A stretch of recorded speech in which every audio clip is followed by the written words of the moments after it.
नमस्कार, स्वागत है आप सभी का। मैं हूं माधवी पांडे, आपके साथ बढ़ते हैं खबरों की तरफ। परिषदीय विद्यालयों के बच्चे के लिए अब गर्मी की छुट्टियों में समर कैंप लगाए जाएंगे। इनमें बच्चों को खेल खेल में पढ़ाई के साथ ही अतिरिक्त गतिविधियों से भी जोड़ा जाएगा। मुख्यमंत्री योगी आदित्यनाथ के निर्देश पर बेसिक शिक्षा विभाग ने इसकी तैयारियां शुरू कर दी हैं और समर कैंप 20 मई से 15 जून के बीच चयनित विद्यालयों में आयोजित किए जाएंगे। समर कैंप का उद्देश्य बच्चों को शारीरिक और मानसिक रूप से स्वस्थ रखते हुए सीखने के लिए प्रेरणा देना होगा।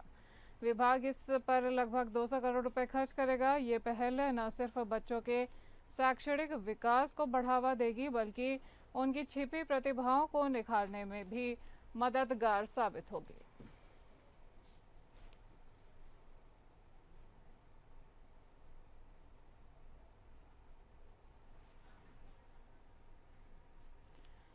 विशेष संवाददाता आनंद सिंह जुड़ गए हैं हमारे साथ फोन लाइन पर। आनंद, इस समय मुख्यमंत्री योगी आदित्यनाथ के निर्देश पर बेसिक शिक्षा विभाग ने समर कैंप की तैयारियां कर ली हैं, तो जमीनी स्तर पर क्या देखा जा रहा है, क्या खास तैयारियां हुई हैं?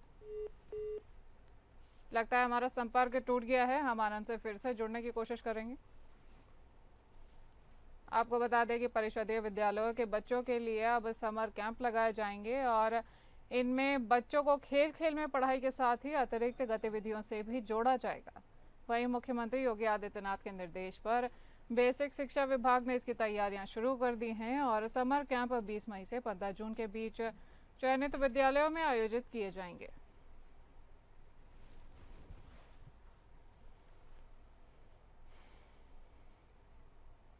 आपको बता दें कि समर कैंप का उद्देश्य बच्चों को शारीरिक और मानसिक रूप से स्वस्थ रखते हुए सीखने के लिए बच्चों को प्रेरित करना है। वहीं विभाग इस पर लगभग 200 करोड़ रुपए खर्च करेगा। ये पहल न सिर्फ बच्चों के शैक्षणिक विकास को बढ़ावा देगी, बल्कि उनकी छिपी प्रतिभाओं को निखारने में भी मददगार साबित होगी। बच्चों के भविष्य को संवारने के लिए समर कैंप के द्वारा योगी आदित्यनाथ मुख्यमंत्री की ये एक अनूठी पहल सामने आ रही है। हमारे विशेष संवाददाता आनंद सिंह फिर से जुड़ गए हैं। आनंद, क्या देखा जा रहा है इस समय जमीनी स्तर पर समर कैंप को लेकर, क्या खास तैयारियां हैं? जी बिल्कुल, देखिए समर कैंप का आयोजन किया जाएगा। जो उत्तर प्रदेश के स्कूल, सरकारी स्कूल हैं, सरकार का ये मानना है कि जो बच्चे हैं उनका चौमुखी विकास होना चाहिए और यही वजह है कि सरकार ने शिविर लगाने का की योजना बनाई है। शिविर लगाने के पीछे जो सरकार की योजना है, सरकार की मंशा है, वो ये है कि बच्चे आपस में मिले, आपस में एक दूसरे को समझें, सामाजिक रूप से एक दूसरे के साथ और ज्यादा मैच्योर हुए एक दूसरे के साथ बढ़े और ताकि जो एक दूसरे अच्छी चीजें दूसरे से सीखी जा सकती हैं वो वहाँ पर सीखे। ये सरकार की मंशा है और यही वजह है कि शिविर लगाने की बात सरकार की तरफ से कही गई बात है। जी आनंद, तमाम जानकारी पहुंचाने के लिए धन्यवाद।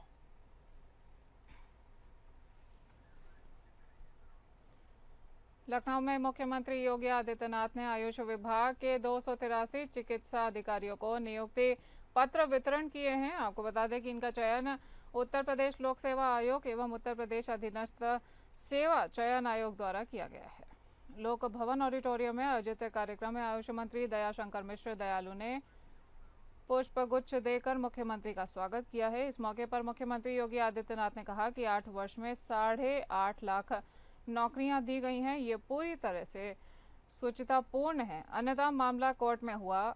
163 चिकित्सकों, 3 प्रोफेसर, 96 लैब टेक्नीशियंस को ये पत्र दिया जा रहा है। इसके लिए आयोग को भी बधाई। जिन्होंने नियुक्ति पत्र प्राप्त किया है उन्हें बधाई। आपको बता दें कि लखनऊ में मुख्यमंत्री योगी आदित्यनाथ ने आयुष विभाग के 283 चिकित्सा अधिकारियों को नियुक्ति पत्र वितरित किए हैं। उसी की तस्वीरें आपके सामने। प्रयोगशाला सहायकों को नियुक्ति पत्र वितरित किया गया है। 1 जुलाई 2024 को पूरे देश के अंदर 3 नए कानून लागू किए गए हैं और 3 नए कानून में जो सबसे बड़ी भूमिका होने जा रही है वह इन FSL लैब्स की होनी जा रही है और इसी को ध्यान में रख करके हम लोगों ने तय किया था। यानी उत्तर प्रदेश में पहले केवल 4 FSL लैब्स थी, हमने 8 और बनाई, अब 12 हैं अब 12 के बाद 6 वर्तमान में निर्माणाधीन है, कुछ अन्य कोई निर्माण की प्रक्रिया के साथ हम जोड़ रहे हैं। हमारा प्रयास है कि हर रेंज स्तर पर, यानी जो वर्तमान में उत्तर प्रदेश का कमिश्नरी का ढांचा है, इनमें तो FSL लैब हो ही, लेकिन साथ साथ इन सबको जोड़ने के लिए हम लोगों ने प्रदेश के अंदर एक Uttar Pradesh state forensic institute की भी स्थापना की है। हमारे विशेष संवाददाता आनंद सिंह लगातार हमारे साथ बने हुए हैं। आनंद, इस समय मुख्यमंत्री अब अपना वादा पूरा करते हुए देखे जा रहे हैं, जहां पर उन्होंने कई पदों को, रिक्त पदों को भरने का वादा किया था। अब इन्होंने आयुष के 283 चिकित्सा अधिकारियों को नियुक्ति पत्र वितरित किए हैं। तो ऐसे में क्या देखा जा रहा है, ये भाजपा की कितनी बड़ी उपलब्धि है उत्तर प्रदेश में? देखिए, 283 आयुष चिकित्सकों को प्रमाण पत्र प्रदान किया मुख्यमंत्री योगी आदित्यनाथ ने, उनके नियुक्ति पत्र दिया है। और इसके हिसाब से समझा जा सकता है कि सरकार की जो मंशा है, लगातार जो रोजगार देने की बात कही जा रही है, विधानसभा में भी बार बार मुख्यमंत्री इस बात को कह चुके हैं कि जितनी संख्या में रोजगार दिए गए हैं, शायद पिछली दोनों सरकारें, चाहे मायावती की रही हो चाहे अखिलेश यादव की, दोनों सरकारों में मिला के इतने रोजगार नहीं दिए गए। और इसी क्रम में चाहे वो सिपाहियों की भर्ती का मामला हो, चाहे वो अब आयुष टीचर से उनकी भर्ती का मामला हो, सरकार का ये कहना है कि जो भी रोजगार, जो भी शिक्षित है, जो भी जिसने भी कोई व्यावसायिक डिग्री ली है, वो कहीं से भी छूटेगा नहीं। जो क्वालिफाई है उनको नौकरी जरूर मिलेगी। जी आनंद, तमाम जानकारी दर्शकों तक पहुंचाने के लिए धन्यवाद।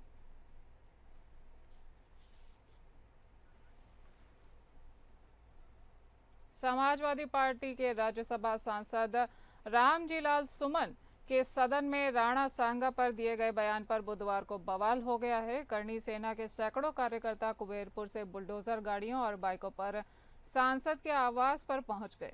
पुलिस ने कई जगह रोकने की कोशिश भी की, लेकिन वो बैरियर तोड़कर आगे बढ़ते हुए दिखाई दिए। संजय प्लेस स्थित ADA के HIG फ्लैट्स स्थित सुमन के आवास पर पहुंचकर कॉलोनी का गेट तोड़ने की कोशिश भी की गई और लाठी डंडों से लैस हमलावरों ने सांसद के आवास पर जमकर पत्थरबाजी भी की।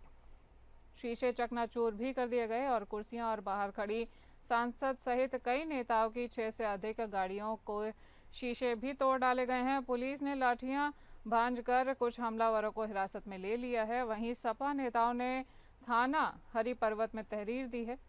आज सपा कार्यकर्ताओं ने लखनऊ में जमकर प्रदर्शन किया और कार्यकर्ताओं का कहना है कि सपा सांसद के घर हमला सरकार के इशारों पर किया गया है।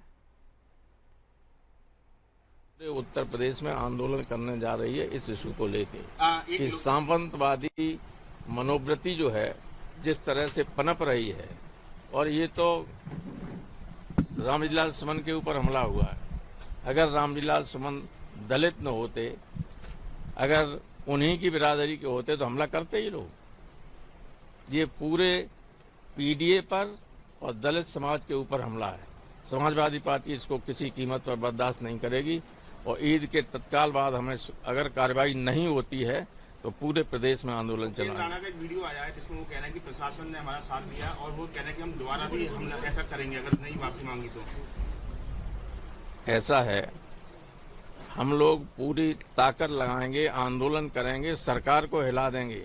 कार्रवाई करने के लिए सरकार मजबूर होगी, नहीं होगी तो पूरे राज्य में आंदोलन चलेगा। पुरानी बातों को कुरेदना नहीं चाहिए, क्योंकि अगर पुरानी बातें कुरेद के बाहर निकलेंगी, इतिहास को अगर हम खोदेंगे तो निश्चित तौर पे कहीं ना कहीं किसी न किसी लोगों के सेंटिमेंट, चाहे वो किसी भी समाज के हो, हर्ट होंगे। तो समाजवादी पार्टी एक प्रोग्रेसिव पार्टी है। डेवलपमेंट के तहत वह देश को आगे ले जाने की बात करती आई है, हमेशा करती रहेगी। बात करेंगे चंदौली की, जहां पर राणा सांगा पर आपत्तिजनक टिप्पणी को लेकर चंदौली के क्षत्रिय समाज के लोगों में आक्रोश देखने को मिल रहा है। क्षत्रिय समाज के लोगों ने सड़क पर चक्का जाम कर जमकर प्रदर्शन भी किया है। आपको बता दें कि लोगों ने सपा राज्यसभा सांसद रामजीलाल सुमन के विरुद्ध जमकर नारेबाजी कर पुतला दहन कर आक्रोश व्यक्त किया है। आक्रोश व्यक्त कर रहे लोगों ने कहा कि राणा सांगा देश के सच्चे राष्ट्रभक्त और हिंदू धर्म पर मरने वाले थे और सच्चे देश का अपमान बर्दाश्त नहीं किया जाएगा। आक्रोशित क्षत्रिय समाज के लोग सदर कोतवाली पहुंचे, जहां उन्होंने सपा सांसद के खिलाफ मामला दर्ज किए जाने को लेकर थाना प्रभारी राजेश सिंह को पत्र सौंपा है। इस दौरान क्षत्रिय समाज ने चेतावनी देते हुए कहा कि सपा राज्यसभा और सांसद चंदौली आए तो उनका अच्छे से स्वागत किया जाएगा, चाहे कितनी भी फोर्स लग जाए। लोगों ने कहा कि राज्यसभा सांसद द्वारा की गई टिप्पणी ओछी और अभद्र है। लोग आहत हैं और ऐसी टिप्पणी समाज और राष्ट्र के लिए खतरा है। देखिए, हमारे महापुरुष हमारे ही नहीं है, महापुरुष किसी जाति के नहीं होते हैं, महापुरुष सबके होते हैं और किसी भी व्यक्ति को अपने महापुरुषों पे किसी भी तरह गलत टिप्पणी करने का कोई अधिकार कोई पार्टी कोई संस्था नहीं देती है। लेकिन इस समय लगातार एक फैशन बन गया है कि हमारे महापुरुषों को जो उठ रहा है वही कुछ न कुछ बोल दे रहा है। अभी ताजा मामला है, सुमन जी सांसद है राज्यसभा के सपा के, इन्होंने भी बोला है कि जो है ये हमारे महाराणा सांगा जी हमारे जो है वो देश के गद्दार थे, जबकि पूरा इतिहास भारत का ये कहता है कि उनसे वीर कोई पैदा नहीं हुआ। वो मेवाड़ धारा का अपमान नहीं है, वो राणा सांगा का अपमान नहीं है, बल्कि उस हर छत्रारी के कोख का अपमान है। इसलिए मैं ये बात कहना चाहता हूं कि अभी तो ये लड़ाई है जो हम लोगों ने आज उनको एक दिखाया है आंदोलन के माध्यम से। वहां से हम लोग 2 किलोमीटर पैदल चल के आ रहे हैं और थाने पे अपना ज्ञापन दे रहे हैं और कल हम लोग अपने अदालत में एमपी एमएलए कोर्ट में एक परिवाद दाखिल करेंगे और परिवाद दाखिल करके उनको बुलाएंगे और इस थाने पे बैठ के मैं चैलेंज दे रहा हूं कि अगर वो आ जाएंगे तो हिंदुस्तान की पूरी फोर्स लगे रहेगी, उसके बाद भी उनका स्वागत बढ़िया से यहाँ से किया जाएगा। इलाहाबाद हाईकोर्ट बार एसोसिएशन के अध्यक्ष अनिल तिवारी के साथ बार के अन्य सदस्यों ने केंद्रीय कानून मंत्री से दिल्ली में मुलाकात की है। जस्टिस यशवंत वर्मा मामले में जारी गतिरोध और इलाहाबाद हाईकोर्ट बार एसोसिएशन की हड़ताल के बीच बार के पदाधिकारियों और कानून मंत्री के बीच ये मुलाकात हुई है। बार के अध्यक्ष अनिल तिवारी ने इस मुलाकात को सफल और सकारात्मक बताया है।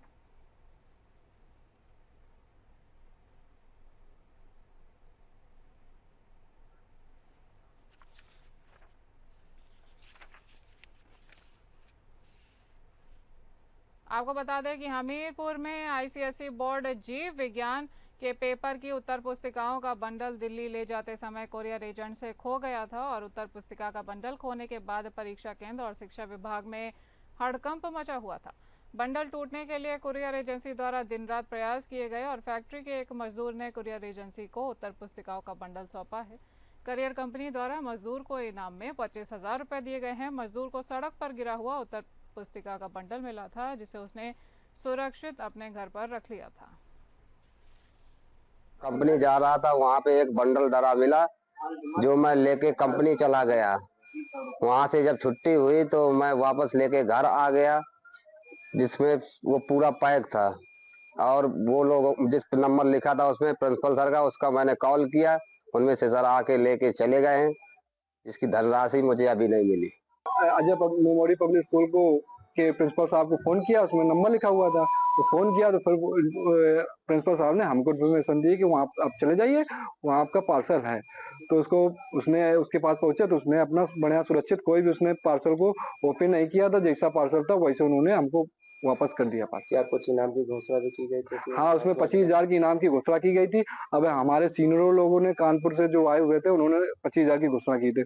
अब वो रास्ते पर है, आ जाएंगे तो उनको ये धनराशि प्राप्त करवाएं। रामपुर को नवाबों के शहर के नाम से जाना जाता है। यही कारण है कि यहाँ पर भूमि को उपजाऊ बनाने के उद्देश्य से रियासत काल के दौर से ही कई नदियाँ विकसित रही हैं और उनसे निकलने वाली नहरें किसानों की फसलों की सिंचाई करती रही हैं। लेकिन कुछ समय से कई नदियाँ अपना अस्तित्व भी खो चुकी हैं और इनको एक बार फिर से पुनर्जीवित करने का बीड़ा रामपुर के सीडीओ नंदकिशोर कलाल की ओर से उठाया गया है, जिसका परिणाम ये हुआ है कि आधा सदी पहले विलुप्त हो चुकी 30 किलोमीटर लंबी नाहल नदी को अथक प्रयासों से पुनर्जीवित अब करवा दिया गया है।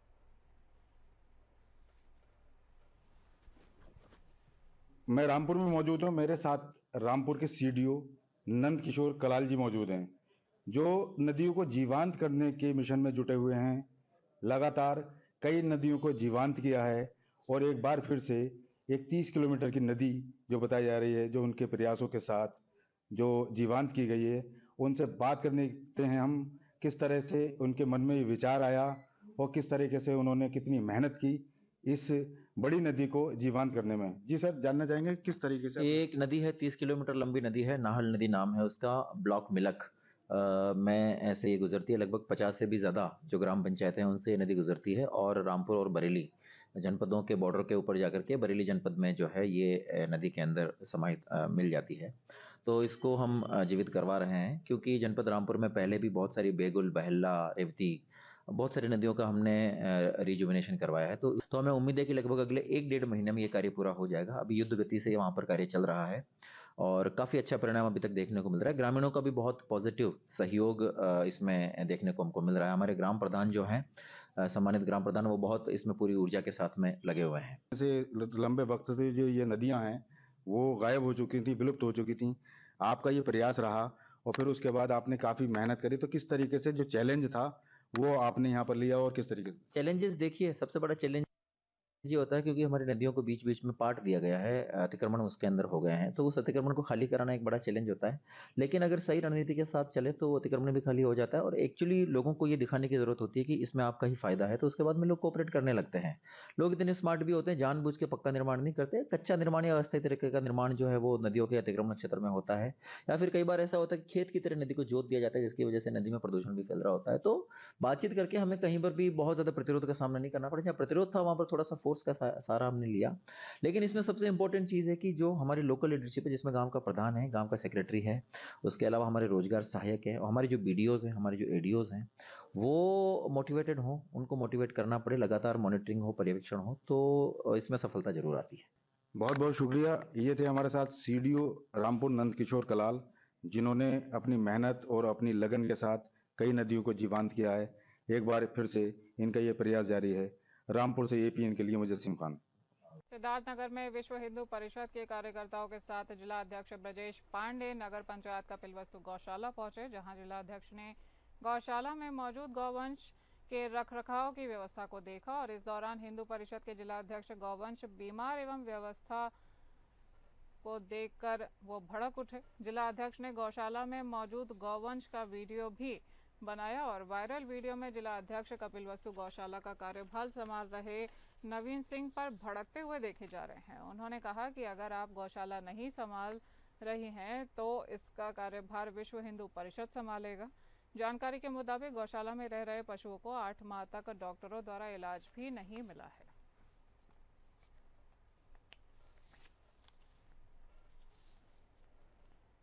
घटिया सड़क निर्माण की उस समय पोल खुल गई जब कुछ स्थानीय ग्रामीणों ने निर्माण की गुणवत्ता पर सवाल उठाते हुए विरोध कर दिया और उसका वीडियो बनाकर सोशल मीडिया पर वायरल कर दिया।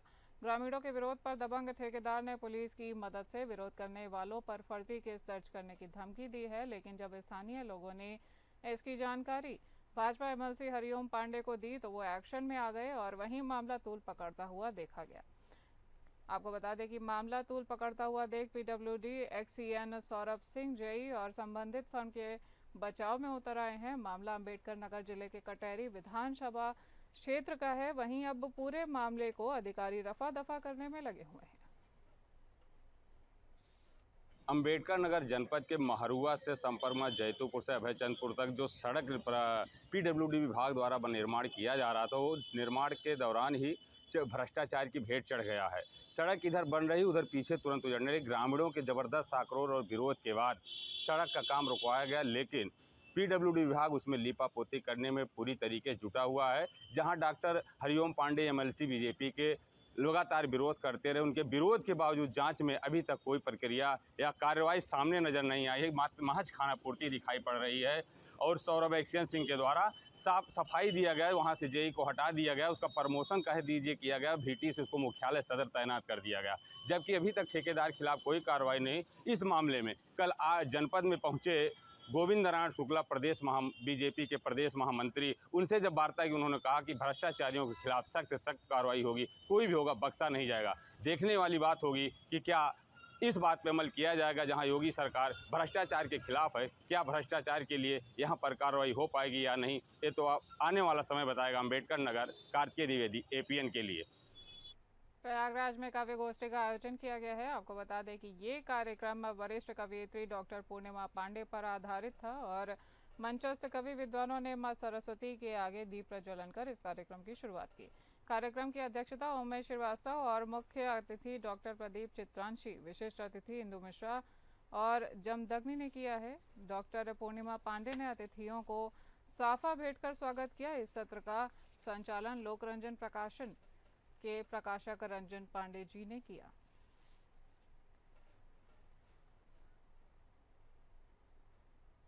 बात करेंगे बदायूं की, जहां पर थाना सहसवान पुलिस को एक बड़ी कामयाबी हासिल हुई है। आपको बता दें कि पुलिस ने सर्राफा व्यापारी के साथ लूट की घटना का खुलासा करते हुए आरोपियों को गिरफ्तार किया है। बीते दिन सर्राफा व्यापारी के साथ बाइक पर सवार बदमाशों ने लाखों की ठगी की थी, जिसके बाद थाना सहसवान पुलिस ने मामले में सख्ती दिखाते हुए सर्विलांस टीम का गठन कर मामले में कार्यवाही शुरू कर दी थी। पुलिस ने लूट करने वाले 2 बदमाशों को गिरफ्तार किया है। बदमाशों ने पुलिस को चकमा देकर भागने की कोशिश भी की है, जिसमें पुलिस और बदमाशों में मुठभेड़ देखी गई है और पुलिस मुठभेड़ में दोनों बदमाशों को पुलिस द्वारा गिरफ्तार कर लिया गया है। पुलिस को बदमाशों के कब्जे से तमंचा, कारतूस, मोटरसाइकिल को बरामद किया गया है। सूचना दी गई कि भवानीपुर खली से कासगंज रोड पर कुछ लुटेरे जा रहे हैं। इस सूचना पर तत्काल पुलिस द्वारा घेराबंदी की गई। इस घेराबंदी में लुटेरे घिरे हुए अपने आप को पाकर पुलिस पार्टी में फायरिंग कर दी। जवाबी कार्रवाई में पुलिस पार्टी ने भी लुटेरों फायरिंग की, जिसमें 2 लुटेरे घायल हुए हैं। लुटेरों से पूछताछ पर लुटेरों ने बताया कि कल जो सहसवान की लूट की घटना हुई वह उनके द्वारा किया गया था। साथ ही साथ उन्होंने यह भी कहा कि कासगंज की घटना को भी उन्होंने कहा कि मेरे द्वारा की गई है। घायल लुटेरे को व घायल सिपाही को तत्काल उपचार हेतु प्राथमिक स्वास्थ्य केंद्र सहसवान भेजा गया। शेष विधिक कार्रवाई की जा रही है। देवरिया में पुरानी रंजिश के चलते अनुज कुमार नाम के युवक के साथ में बेरहमी से मारपीट की गई है। आपको बता दें, युवक को लहूलुहान अवस्था में अस्पताल भेजा गया, जहां डॉक्टरों ने प्राथमिक उपचार के बाद उसे मेडिकल कॉलेज देवरिया के लिए रेफर कर दिया है, जहां उसकी हालत नाजुक बनी हुई है। घटना 19 मार्च की बताई जा रही है। पीड़ित द्वारा पुलिस में आरोपियों के खिलाफ मामला दर्ज करवाने के बाद भी पुलिस का कोई कार्यवाही नहीं की गई है और अपराधी सरेआम घूम रहे हैं। पीड़ित का आरोप है कि पुलिस तहरीर बदलने का दबाव बना रही है और मामले को लीपापोती करने की फिराक में है। अब देखना यह होगा कि पीड़ित को न्याय मिलेगा या ऐसे ही थाने की दर-दर ठोकरें वो खाता रहेगा। हम दुकान पर से तो केवल, हरिपाल, प्रमोद आदि मारे हैं सब। शिवरात्रि के दिन कोई झगड़ा हुआ था, हम बड़े पापा से बंदर खिला रहे थे, तो उसी के लिए आए, वहाँ पर गए थे तो कह रहे थे सबकी चलो रास्ते में आना तो तुमको मारेंगे, ये करेंगे वो करेंगे। केवल, हरपाल, प्रमोद, आदित्य और 3-4 अन्य थे। उसका हमारा लड़का का नाम नहीं बता रहा है। क्या हुआ, आपका मुकदमा दर्ज हो गया? हमारा मुकदमा नहीं दर्ज हो रहा है। जो जगदीश यादव और करण यादव जो कि थाने के दलाल है और यही दोनों जो कि पैसा दे करके इसको और दबा रहे हैं सर, एक्सीडेंटल दिखा रहे हैं। कन्नौज में पुलिस और 20,000 के इनामिया बदमाश के बीच में मुठभेड़ हो गई है। मुठभेड़ में ये इनामिया बदमाश कैलाश घायल हो गया है। पुलिस ने बदमाश के कब्जे से एक तमंचा, 2 खोखा और 2 जिंदा कारतूस 750 रुपये बरामद किए हैं। सौरिक थाना प्रभारी जयप्रकाश शर्मा ने पुलिस टीम के साथ बदमाश को गिरफ्तार किया है। संदिग्ध चेकिंग के दौरान पुलिस और बदमाश के बीच भिड़ंत हुई थी। मैनपुरी में प्रेम प्रसंग के चलते भाई से शादी कर प्रेमी संग मिलकर पति को मौत के घाट उतार दिया है एक औरत ने। आपको बता दें कि अपराधी युवती का नाम प्रगति बताया जा रहा है। युवती अपने सगे जीजा के भाई से प्यार करती थी, साथ अन्य व्यक्ति से भी वो प्यार करती थी। जीजा के भाई के साथ प्रेम प्रसंग के चलते युवती ने उससे शादी कर ली थी और शादी के 15 दिन बाद युवती ने अपने प्रेमी अनुराग के साथ मिलकर अपने पति को मौत के घाट उतार दिया। घटना की जानकारी पुलिस को दी गई। पुलिस ने मामले की कार्यवाही करते हुए मृतक की पत्नी सहित प्रेमी और एक अन्य साथी को गिरफ्तार कर लिया है और घटना में शामिल अन्य आरोपियों की तलाश जारी है। परिजनों ने मृतक की पत्नी और उसके प्रेमी व अन्य साथियों को फांसी की सजा सुनाने की मांग की है। इस बुलेटिन में इतना ही। नमस्कार।